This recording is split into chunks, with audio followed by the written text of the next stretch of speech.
AI is everywhere. AI powers voice assistants like Siri and Alexa, helps Netflix recommend movies, and enables self-driving cars to navigate. Google Translate breaking down language barriers worldwide. AI is also used in healthcare to detect diseases, in banking to prevent frauds, and in social media to show personalized content. It's quietly working behind the scenes to make life easier and more efficient. But where did it all started? 10 years ago? Maybe 20? Okay, let us find out. In this video, I will take you on a thrilling ride through AI's history. From Alan Turing's mind-boggling prediction in 1950 to the deep blue victory over Garry Kasparov in 1997. And all the way to the stunning achievements we see today, like AI creating art and detecting diseases. Stick around to discover the journey of AI since beginning. AI story begins way back in 1940s with Alan Turing, the father of modern computing. I also spoke about Alan Turing's exciting story in the video on encryption. Let us start with a game. Imagine you are chatting with two people online, but here's the catch. One of them isn't a person at all. It's a computer pretending to be human. Your job? Ask questions, play games, do whatever it takes to figure out who is real. If the computer fools you, it wins. Alan Turing named it Imitation Game. Yes, the very same as the name of the movie Imitation Game based upon biography of Alan Turing. Alan Turing wanted to answer a big question. Can machines think? Instead of debating, he came up with this clever test. If a computer can act human enough to trick you, it is thinking right. Imitation Game, which is also called Turing Test, was published in groundbreaking paper titled Computing Machinery and Intelligence in the journal called Mind in 1950. This paper is in public domain now. Over the decades, the Turing Test has inspired AI research and popular culture. Movies like Ex Machina and Blade Runner explored similar ideas. In 2014, a chatbot named Eugene Ghostman claimed to pass the Turing test, but critics argued that its success relied more on trickery than genuine intelligence. Today, while AI systems like chatbot and voice assistants are incredibly advanced, the Turing test is still a benchmark for evaluating whether machines can emulate human intelligence convincingly. Alan Turing also made a prediction in his paper. He wrote, I believe that in about 50 years' time, it will be possible to program computers with a storage capacity of about 1 billion to make them play the imitation game so well that an average interrogator will not have more than a 70% chance of making the right identification after 5 minutes of questioning. By 1 billion, he means 1 billion bits, which is 125 megabytes. That is equivalent of a modestly sized document, a few MP3 songs, or an image file today. While small by modern standards, it was bold prediction for his era, where such storage seemed almost unimaginable. His prediction essentially means that by around the year 2000, computer would be sophisticated enough to pass the Turing test 30% of the time in a short conversation. While we are not quite there yet, AI is getting closer. Think chatbots, voice assistants, or even those times you would have wondered, wait, I am talking to a real person? After Alan Turing's groundbreaking work and his 1950 paper, the field of artificial intelligence began to take shape. In 1956, experts gathered at Dartmouth College in Hanover in US for a workshop. This event marked the formal birth of AI as a field. Researchers, including John McCarthy, who coined the term artificial intelligence, laid the groundwork for AI research. This event started the first AI boom, leading to programs that could play chess and solve math problems. Not bad for 1950s. After the Dartmouth workshop in 1956, several key AI programs were developed. For example, Logic Theorist in 1956, created by Newell and Simon. It solved mathematical theorems showing that machines could reason like humans. General Problem Solver 1957, also by Newell and Simon. It aimed to solve problems by breaking them into sub-goals. Alexa in 1966, developed by Weizenbaum, this chatbot simulated conversation, showing how machines could mimic understanding through simple rules. Dendral in 1965, an expert system used for analyzing chemical compounds, showing AI's application in science. Samuel's Checker Program in 1959, a self-learning program by Arthur Samuel that improved at playing checkers through experience. There were many other programs like Student in 1964, Shardloo, developed in 1970, IBM's 704 program that came in 1958. These programs set the stage for AI, demonstrating machine could reason, learn, and understand basic tasks. But progress wasn't easy. During the 1970s and 1980s, AI faced two winters, times when interest and funding dropped.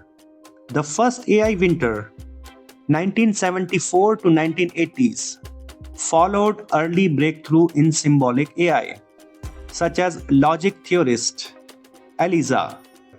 Researchers believed machines would soon rival human intelligence. But these systems, limited by the computing power of the time, struggled with real-world complexity. In 1973, the Lighthill Report criticized AI research for its lack of tangible progress, prompting funding cuts in UK and the US projects, like DARPA's Speech Recognition Initiative, were scaled back, and many labs closed, the enthusiasm waned. The second AI winter, 1987 to 1990s, came in the wake of the rise and fall of expert systems like Mycin for medical diagnosis and XCon for configuring computers. Businesses invested heavily in these systems, but their high development cost and inflexibility lead to disappointments. Japan's ambitious fifth-generation computer system project, aimed at building intelligent machines, also failed to deliver on its goals, signaling the collapse of another wave of AI optimism. As a result, funding dried up, and industries shifted focus to emerging technologies like the internet. Despite of these setbacks, both winters taught critical lessons about balancing ambitions with feasibility. Researchers shifted their focus to foundational areas like machine learning and neural networks, laying the groundwork for AI's resurgence in 21st century. Then there was a landmark event occurred in 1997. IBM's Project Deep Blue registered a victory over world chess champion Garry Kasparov and signaled the start of AI comeback. Fueled by advancement in algorithms, computing power, and data availability, Deep Blue could evaluate 200 million chess positions per second. This speed allowed it to think many moves ahead. After the victory, Deep Blue was retired by IBM and became a part of AI history. However, its success inspired the development of more powerful chess engines, such as Stockfish and AlphaZero, which now dominate the field. In the years after Deep Blue, AI shifted focus. Instead of relying on rigid rules, researchers began teaching computers to learn from data. This change was inspired by scientists like Vladimir Vapnik, who created support vector machine, or SVM, and Leo Breiman, who introduced random forests in 2001, calculating potential outcomes far beyond human capability. By this time, AI started showing up in everyday applications. Google, founded in 1998, used AI to improve search results. Netflix introduced AI to recommend movies and TV shows based on what people liked. Speech recognition technology advanced, and programs like Dragon Naturally Speaking made voice commands a reality. In the world of robots, Honda showed off a humanoid robot named Asimo in 2000. Asimo could walk, climb stairs, and even recognize faces, which amazed many people. In 2012, deep learning gained traction. Deep learning is a type of AI that uses large networks of computers called neural networks to learn patterns from data. It helps machines recognize things like images, speech, and text by training them with lots of examples. In the same year, something big happened in AI. A deep learning model called AlexNet won the ImageNet Challenge, a competition to test image recognition. Created by Jeffrey Hinton, Alex Krzyzewski, and Ilya Sutskever, it showed that AI could now understand and recognize images better than ever before. In the world of games, AI had another breakthrough. DeepMind's AlphaGo, led by Demis Hassabis, took on Lee Sedol, the world champion of Go, a complex board game, and won in 2016. AlphaGo made an unexpected move that shocked everyone, even the experts, showing how AI could think creatively. AI also got better at understanding languages. In 2018, Google released BERT, a model that helped AI understand sentences the way humans do.